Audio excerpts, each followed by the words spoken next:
everyone, welcome to Cuberviews, episode 47. This is your host, Ian Braverman. I hope you're having a great day. Today, I am joined by Greg Cortazzo. How are you doing? Hey Ian, I'm doing well. How are you? Doing pretty well. Sounds like you've had a fun day. You were going to check out some trees and exploring. Tell me about that. Oh yeah, I just got back from a kind of like fundraiser info session about the native pawpaw tree, which some environmentalists among you may have heard of, popular foraging target, and how it supports native pollinators and how people can help support certain species of butterflies that need those to be reintroduced to the area. And it sounds like the fruit is pretty tasty. Yep, I did get to taste it for the first time. Weirdly tropical for something that's native to the Northeast. I would say go try one if you can. If you live somewhere east of the Mississippi and north-ish, you've probably got them in your forests. Very cool. Do you like to go to a lot of events like this and get out into nature or go check out local things in your area? I would say that the environment is important to me. I also think that getting out and experiencing nature is a great way to avoid some of the technology-related downsides that we're seeing these days. Yeah, so we were just talking about how you have your typewriter, so you don't have to stare at a screen all day. Also true, yes. I picked it up recently and I am really enjoying the analog lifestyle, we'll say. Very cool. And yeah, thank you so much for coming on. You're the owner of many very cool cubes that are well known, like the Companion Cube, the Atomic Cube. Tell me about your history with Cube and Magic. Sure. So I started playing Magic when I was in high school. And after I graduated, I went to Carnegie Mellon University here in Pittsburgh, which has a long and storied history of Magic culture, particularly with Limited. When I was in my early college career, I was probably drafting in paper like 3 to 4 times a week. So that's how I got really into Limited, and eventually it got expensive to draft 3 or 4 times a week in paper, and we decided to put a cube together so we could draft a little bit more often without paying quite as much, which I'm sure is a common story among a lot of cube people. So I put a cube together when I was an undergrad.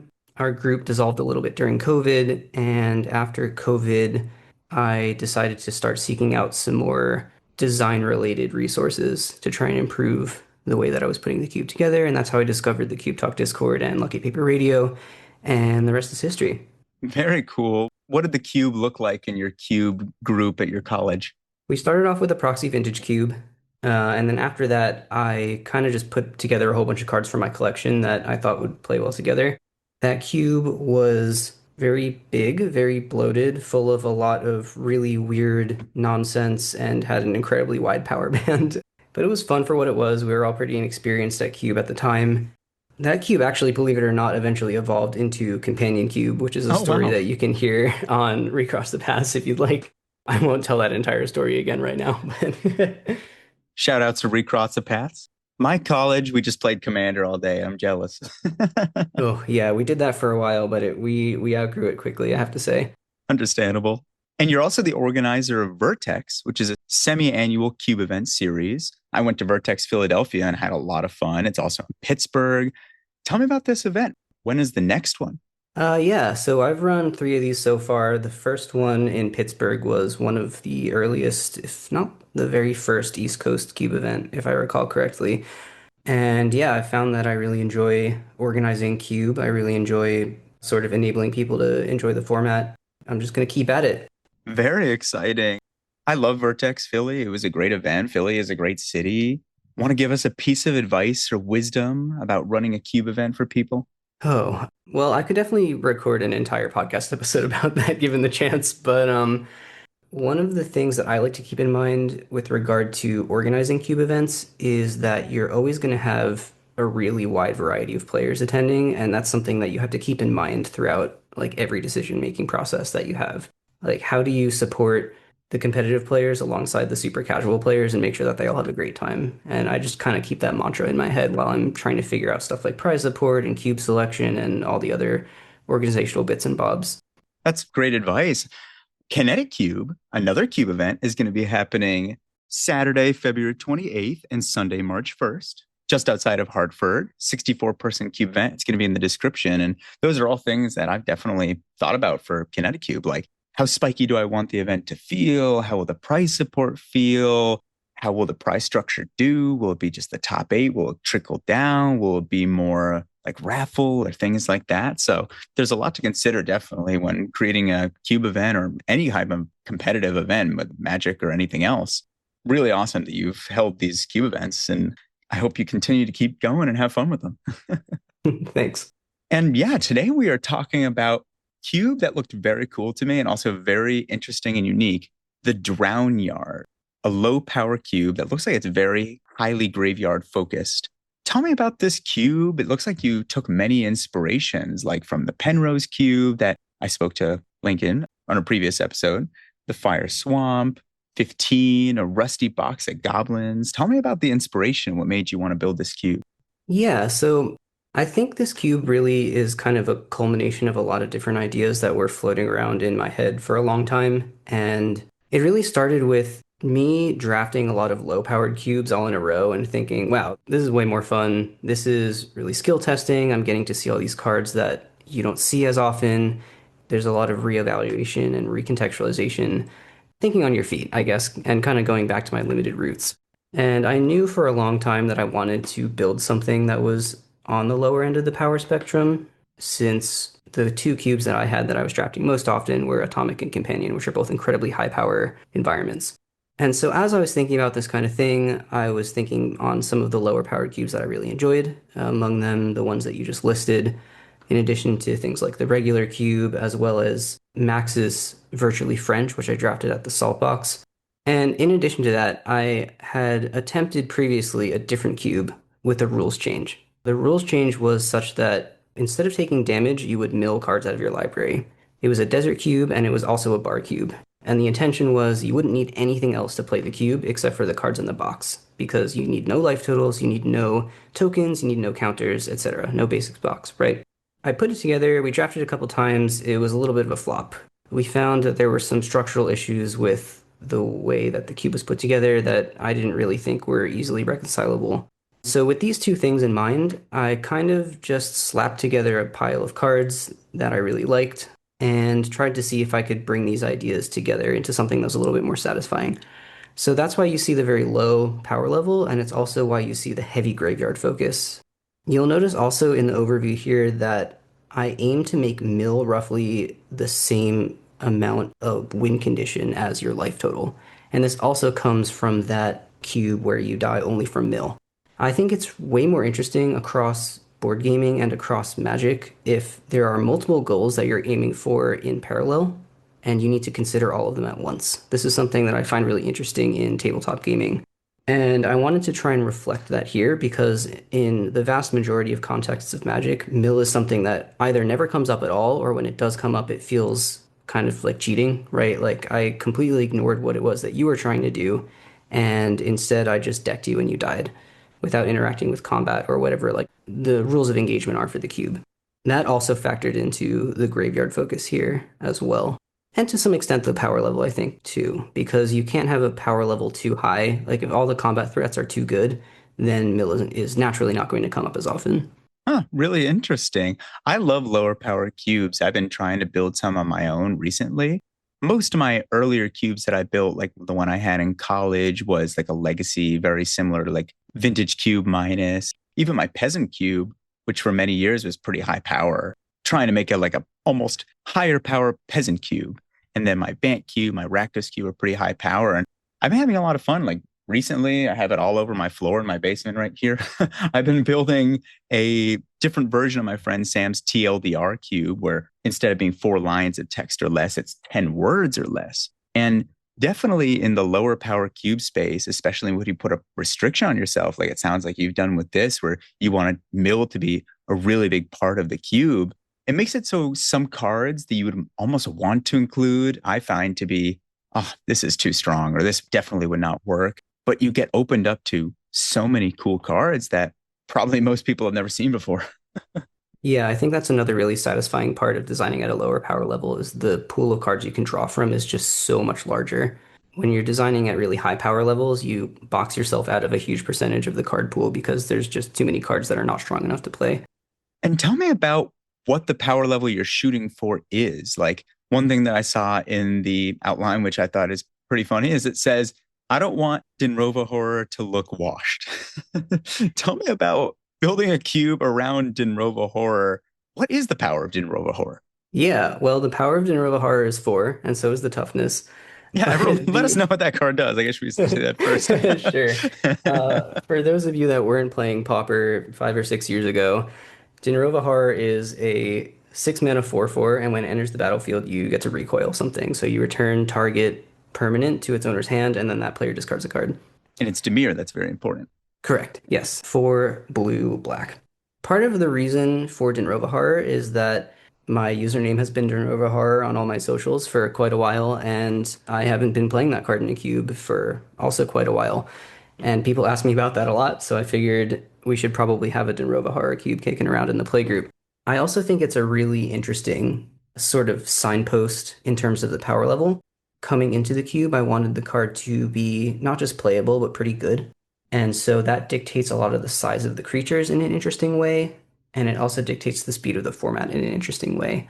Being able to put a 6 mana ETB creature in your deck and be happy about it means that you need to get a 4/4 and a recoil out of your 6 mana. Like, that's not going to cut it in a higher powered cube. But it also means that once it's on the battlefield and its ETB is done, you need that 4/4 body to feel big. And so that dictates a lot of the size of the creatures in the cube as well. Denova horror is great. I had it in my peasant cube for years. Like you said, I think a lot of people have maybe taken it out of cubes with power creep. So it's great to see an environment that it really fits in.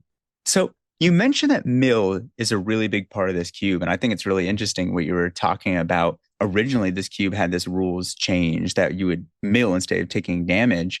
How do players react to mill? Because when I play Commander, one of the biggest things that I've noticed is when people get milled, like if you mill somebody for like 5, 10 in a 100 card deck, they start yelling. They're like, they can't stand it. They get so angry. I've never understood why. I feel like it's not the same in 40 card format.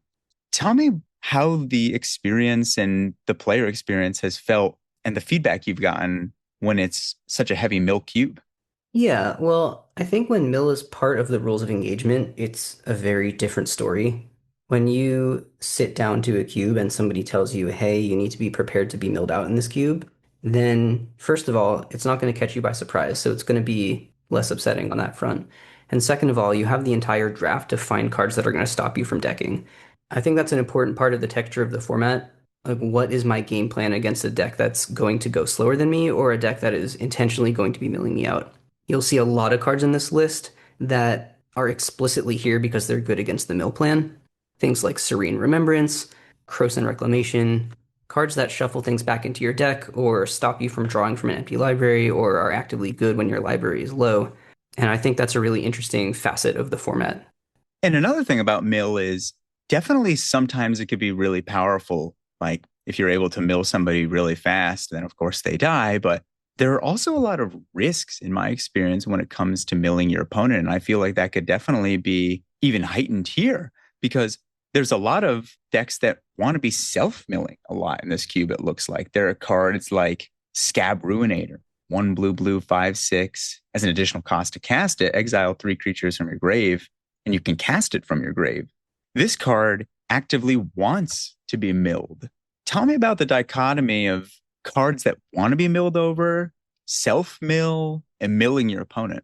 Yeah, I think this is a really enticing aspect of the mill plan for me. And this is ported over a little bit from that other cube I was talking about, where your life total is your library. I focused on this really heavily as far as the tension between milling your opponent to death and milling your opponent as a disadvantage.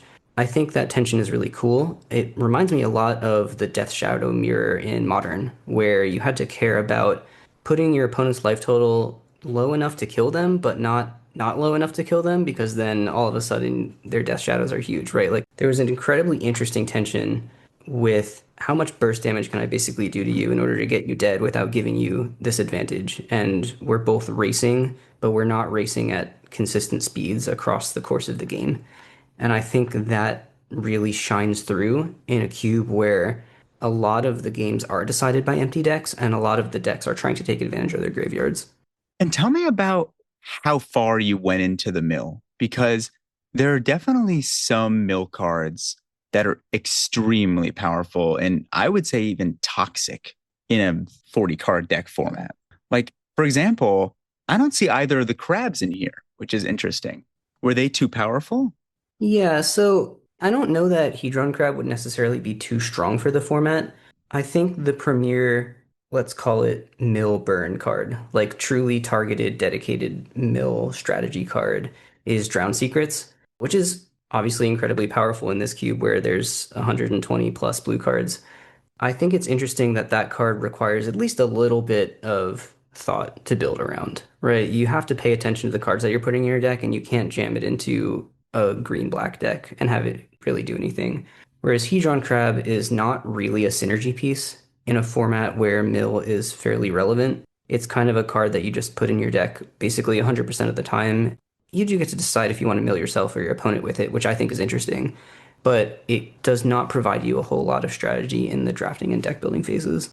That makes a lot of sense. A lot of the cards that are milling here definitely look like they take some sort of effort, like Merfolk Wind Robber that says when it deals damage to a player, they mill, things like that, compared to, like you said, Hedron Crab would just kind of be like, oh, you're just going to mill a million cards, or Archive Trap. That would just be nonsense. Archive Trap would be pretty terrible in this cube since it's literally always the 5 mana mode. There is no searching of any decks in this environment. Oh, yeah, I guess then that wouldn't be as good. And another really interesting part of this cube that I definitely want to talk to you about is the colors, because this is definitely not a color balanced cube. There's 116 blue cards, 77 black cards, but then white cards that aren't multicolored, there are only six. Red cards, 17, green cards, 29. Tell me about the distribution of colors in here. Sure. This pulls a little bit from the Fire Swamp inspiration. I really enjoy the idea of a cube that is color imbalanced but not color restricted because I think that the way the mana system affects draft and deck building is really satisfying. I find that to be one of the most interesting systems that Magic offers us. I think that the way a cube can differ from other cubes by being extremely tilted in one direction is also interesting. I think about the Fire Swamp. There are, if I recall correctly, two blue cards and one half of a white card if you count the back of Unburial Rites in that environment. And that's fascinating to me because that gives Brett the space to make those cards really, really powerful. And I think that's really cool.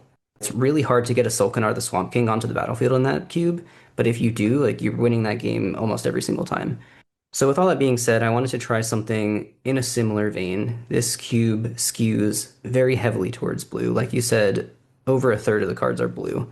However, this cube doesn't employ a rules change in the basics box like the Fire Swamp or Pulp Nouveau do. It's a totally normal basics box. There's just usually 7 blue drafters at the table, is basically how it works. So tell me about the white cards you include in the cube then when there's so few white cards in there. Like, for example, none of these cards look like huge power outliers in my mind, the mono white cards. Maybe Enduring Renewal, that card's very cool. That says whenever a creature is put into a graveyard from play, return to your hand. That card can do some nasty things, but it's also double white. Do players actually put planes in their deck? Or is it mostly relying on the duels? Tell me about these Yeah, white cards. I usually find that the way people find themselves in white in this cube is through the dual lands, as you mentioned.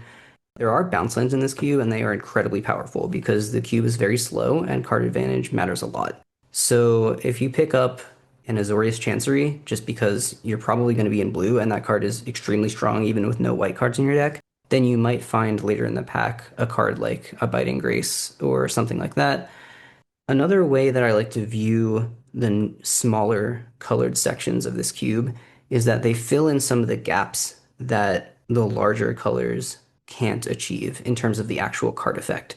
So, for instance, I try to play white cards that give you a recurring source of card advantage on the battlefield, which is something that you're not going to find in a lot of the other colors. because since the cube is so slow, you would end up with these incredibly grindy board states. And so it's something that I've generally avoided in a lot of the blue and black cards. But you dip into white, and suddenly you have access to cards like Dovin's Acuity, which is one of the most powerful card advantage engines in the cube. But you have to be white if you want to be able to cast it.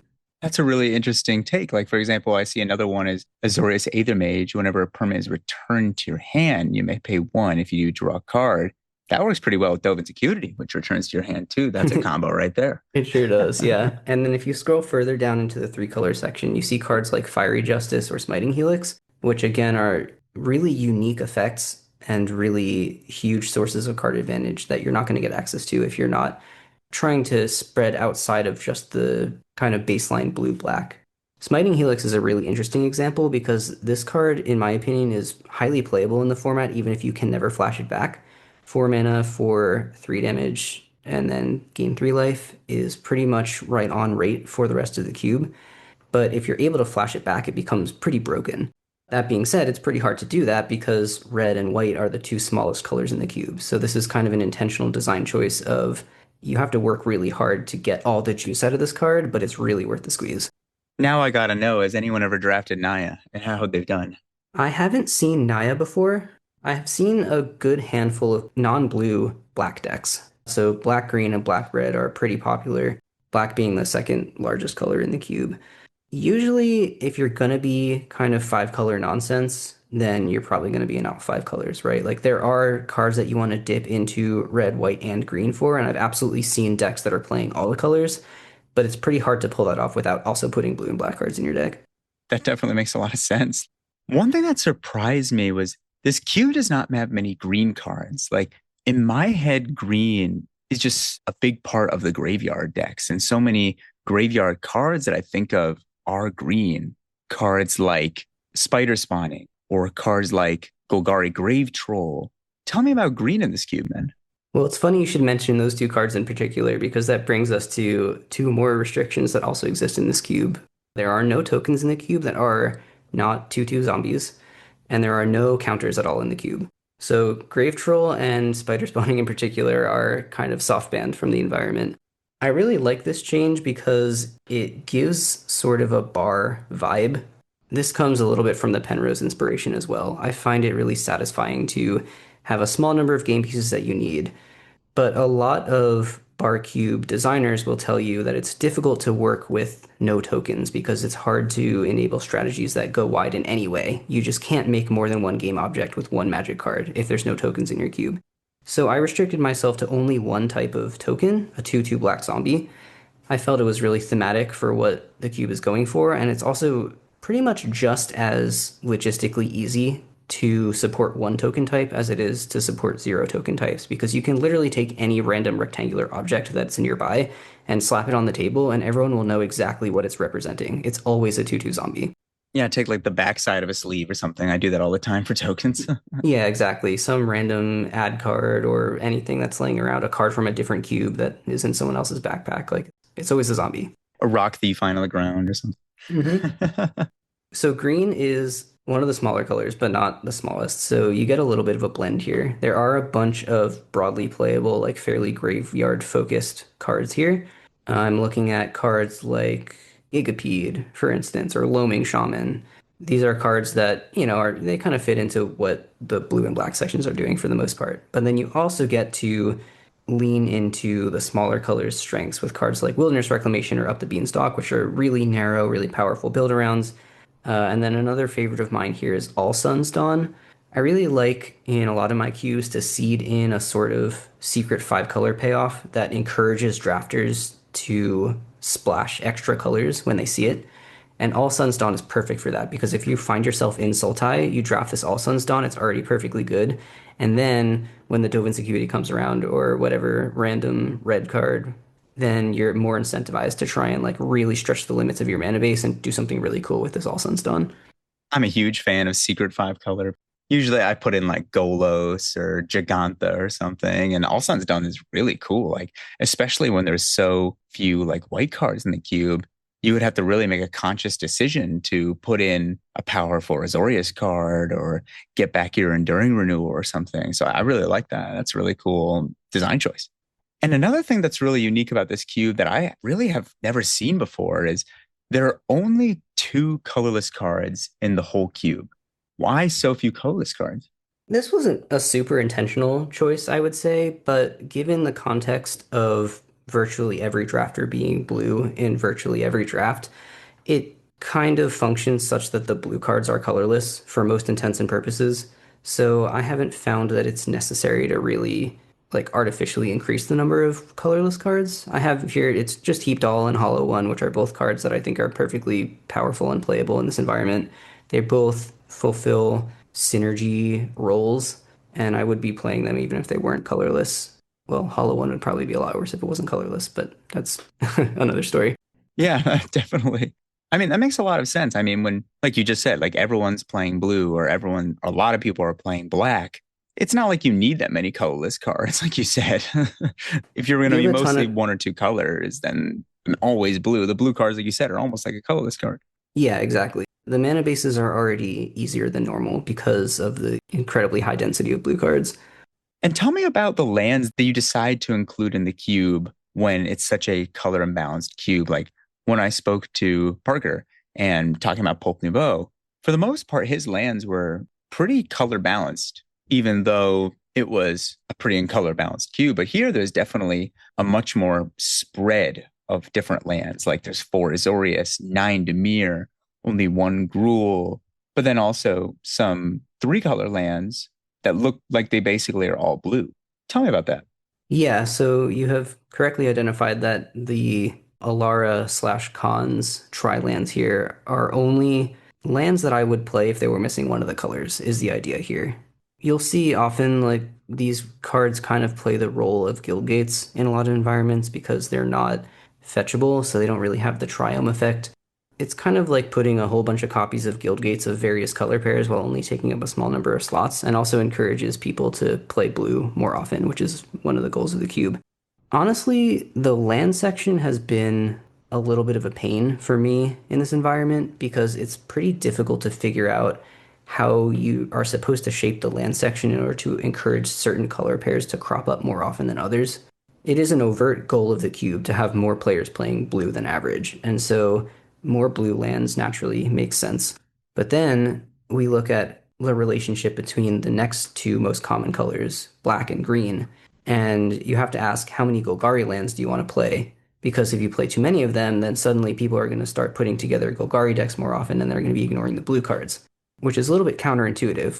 You might initially suspect, well, you want the most Dimir lands, and then you want the second most Golgari lands. But you really want to jump to Simic there and then try to over support kind of the blue red and blue white. Even though there's an incredibly small number of white cards, you want to play ideally more blue white fixing than perhaps even Golgari. And this is still something that I've been changing quite a lot and sort of tinkering with as I go.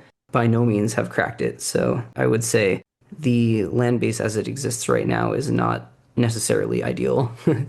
Yeah, that's something really interesting. Is like we were saying before, with there only being six white cards, I feel like pretty often it would feel pretty bad to have to put in like three planes in your deck or something. So including more Azorius lands, even though there are so few white cards, is definitely an interesting dichotomy.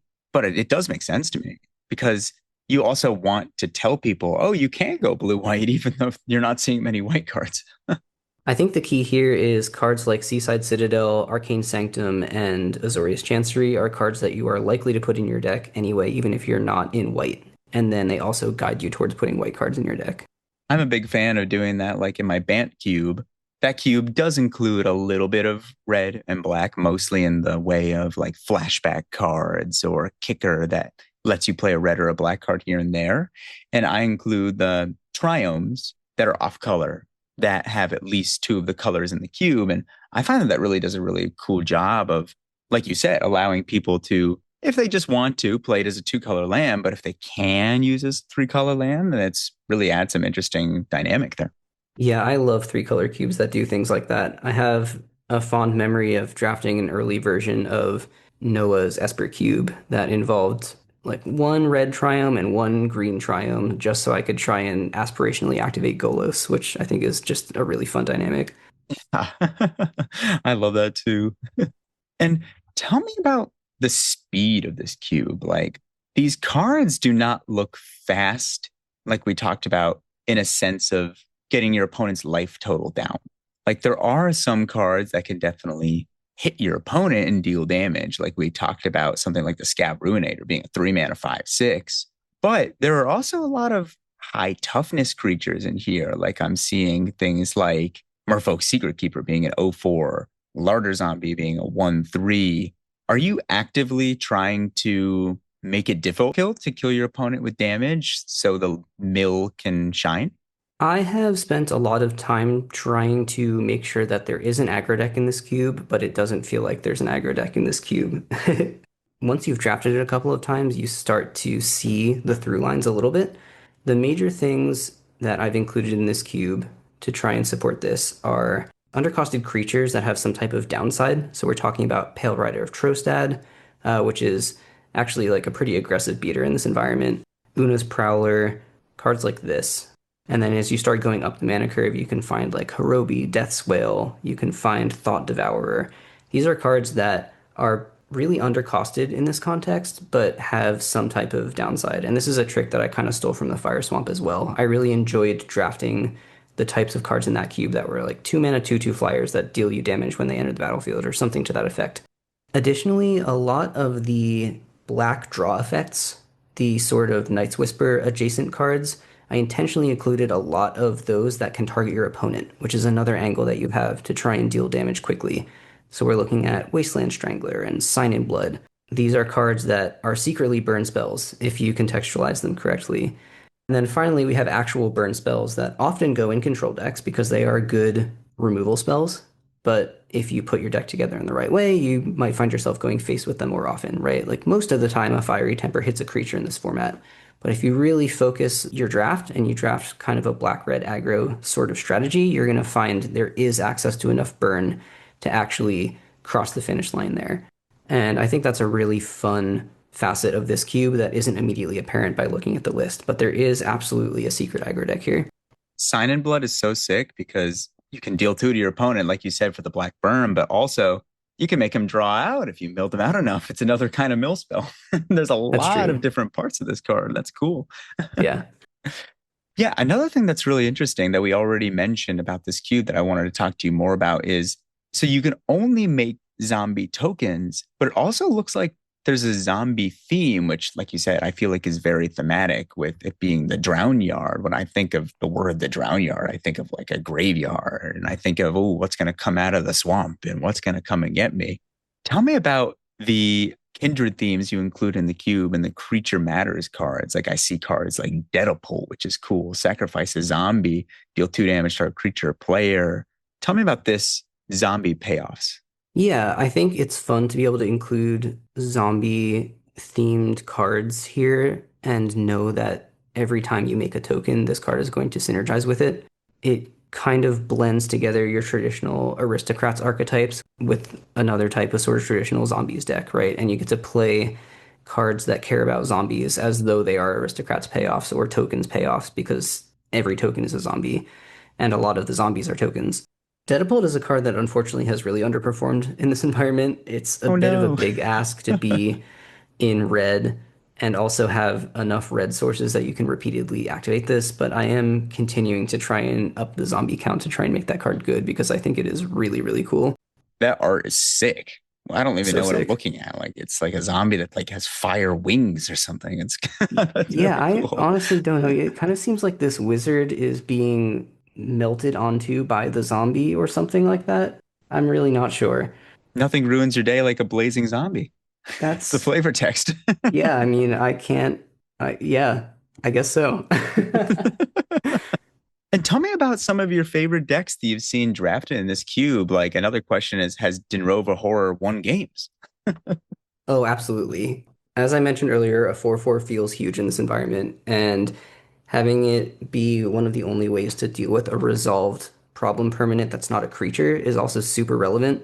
I meant to mention that earlier when it comes to the white power outliers as well, because Oblation, for instance, is a card that does not look anywhere near as strong as it is in this cube. It can shuffle away your opponent's build around enchantment. It can turn your opponent's removal spell into a 2-for-1 by shuffling your thing back and divinationing yourself. That card's really sick. Highly recommend.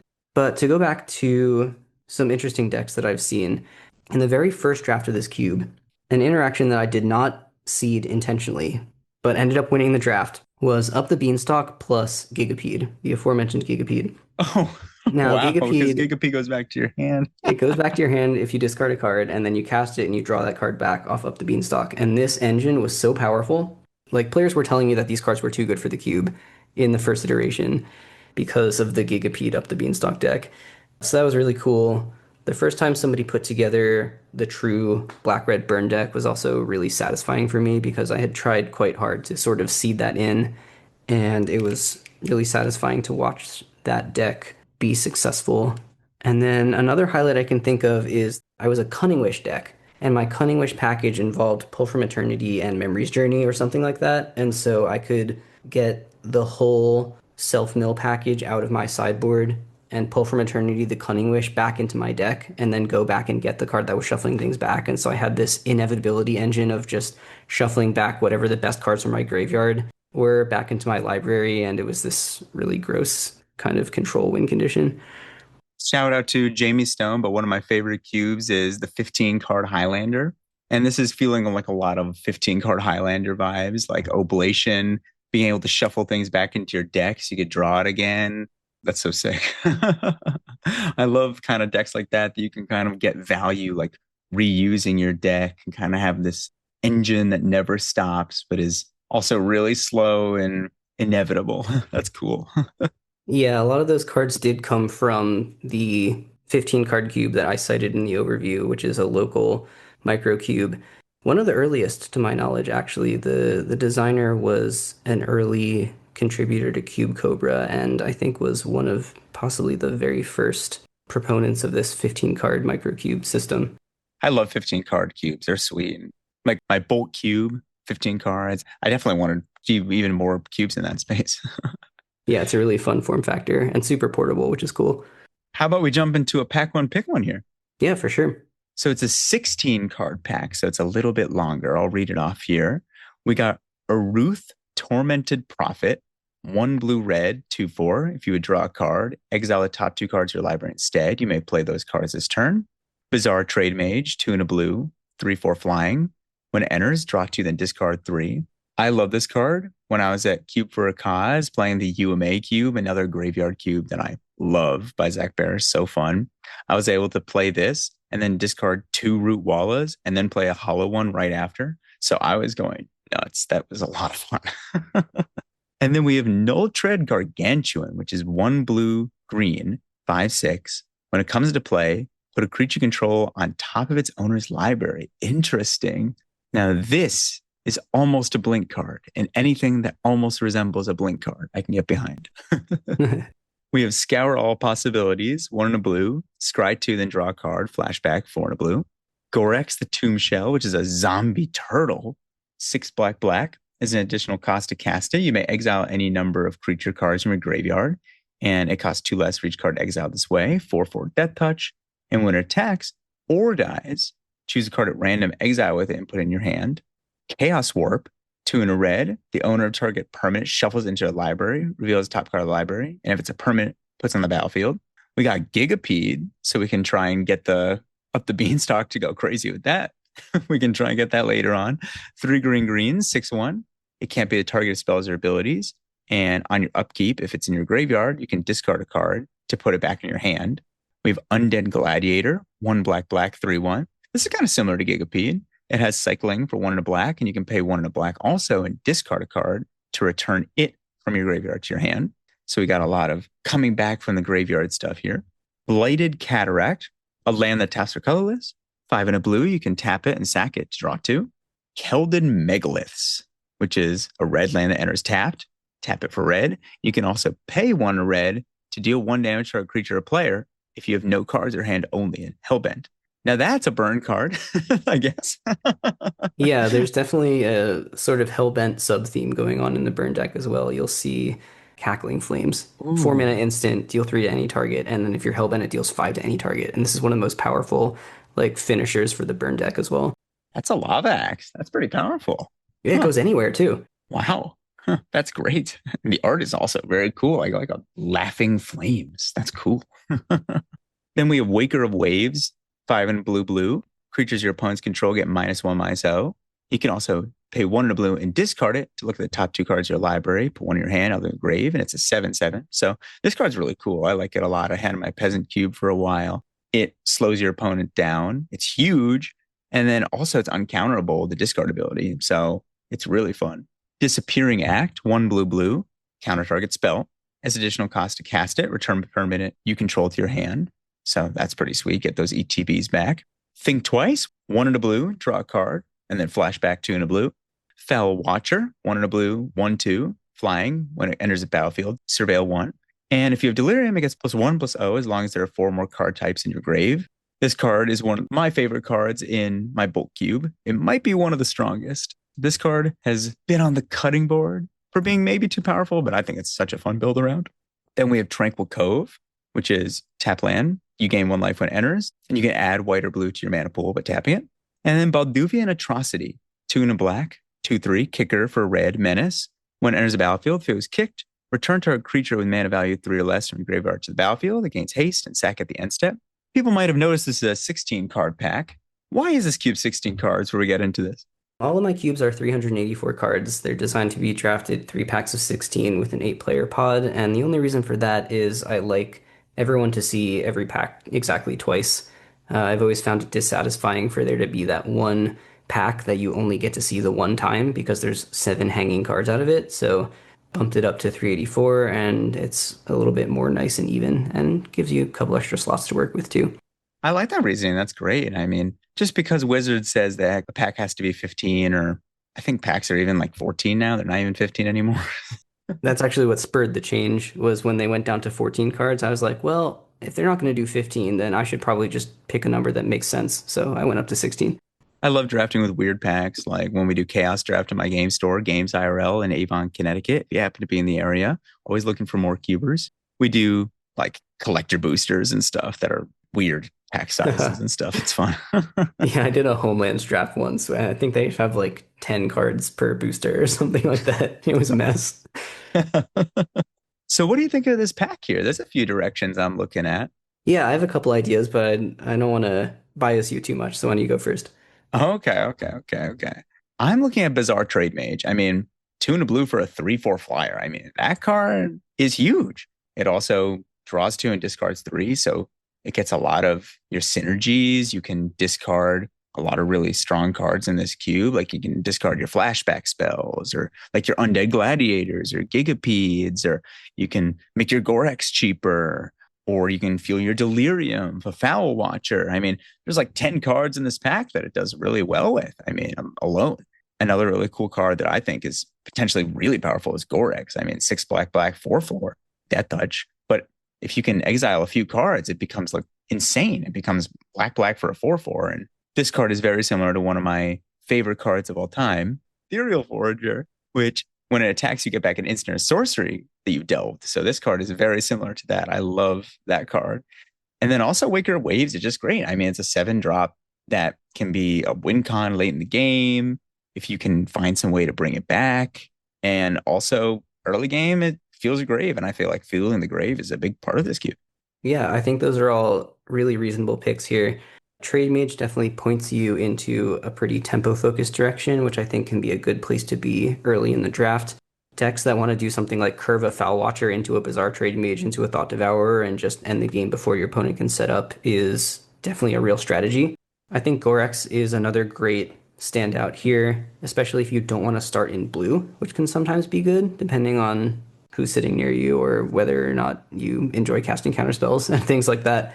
Gorex is really quite powerful here because it is both a good tempo threat and also a powerful source of card advantage, which is an axis that is really important in this cube. Even if it dies to a removal spell, you still get one of those cards back, which is a way that it differs from Ethereal Forager. You don't even have to get into the red zone to get the 2-for-1 off of it. But if you do get to attack with it, then you get even more card advantage, which is awesome. I think the other card that I would consider starting on here is Disappearing Act. Mm. Counter magic is, of course, really important in this environment with everyone being blue. So you want to have some amount of stack interaction in basically any deck. Disappearing Act's quote unquote downside is also a huge, huge upside if you build around it correctly. Being able to recoup a card that has a powerful ETB, or in some really broken cases, recoup a card that enters the battlefield and gets the Disappearing Act back, can just shut the door on decks that are trying to be slower than you, which is also really powerful. Ooh, now you're talking my language. We're getting pretty close to Ephemerate Eternal Witness here, and that's all I need. Yeah, I think both of those cards would be far too powerful for this environment. You can do some close impressions for sure.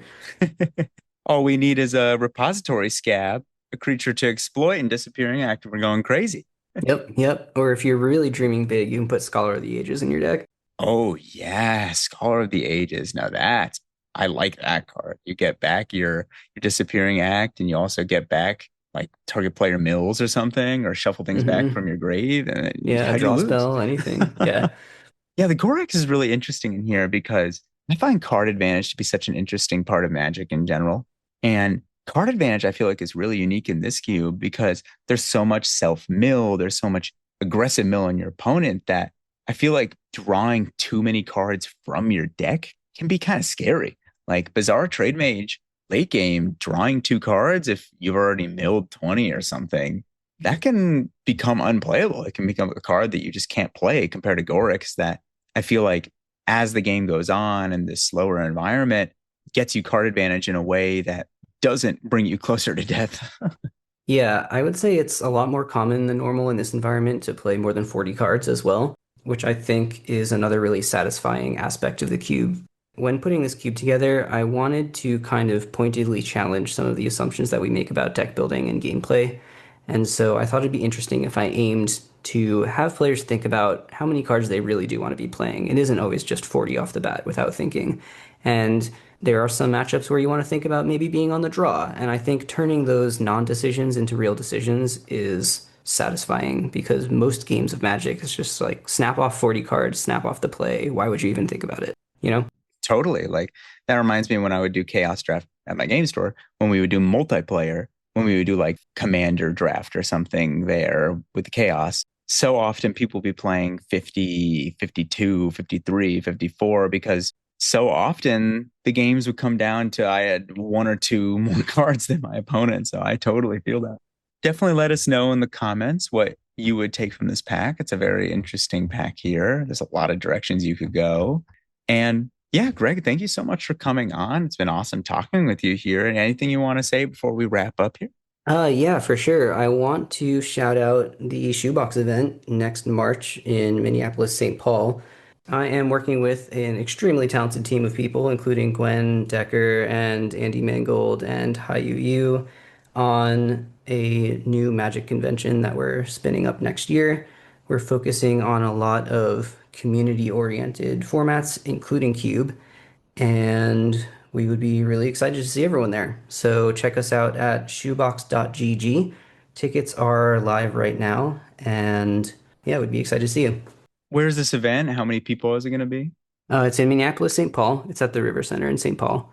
We have the space for, I think we're capping the Cube event at 512 players, Oh, which wow.